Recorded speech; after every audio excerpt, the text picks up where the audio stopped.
Everyone, তো 5ই আগস্টের ক্লাসটা কিন্তু অলরেডি শুরু হয়ে গেছে। তো আজকে আমি স্টুডেন্টদেরকে দেখাচ্ছিলাম যে কি কি স্কেল কিনতে হবে, কেন কিনতে হবে, কোন কোন কাজে লাগবে। তো আজকে আমি স্টুডেন্টদের মুখ থেকে শুনিয়ে দেবো। আপনারা প্রচুর কমেন্ট করে দিদি ভাই স্টুডেন্টদের মুখ থেকে শুনিয়ে দিন, আমাদের একটু ভয় লাগে ক্লাসে জয়েন হতে। আশা করবো এটার পরে আপনাদের কোনো ভয় থাকবে না।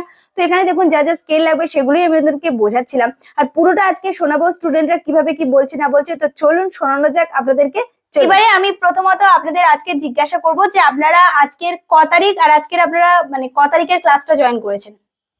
পার্টিকুলার একজন বললেও হবে, সবাই কথা বললে আবার শোনা যাবে না। 5ই আগস্ট। আচ্ছা, আপনাদের প্রথম দিনে ক্লাস করে কেমন লাগলো? আচ্ছা, আপনাদের এরকম মনে হয়েছে যে টাকা ফ্রড হয়ে যাবে বা প্রথমে টাকা পেমেন্ট করে দিলে তারপরে ক্লাস হবে না বা কিছু?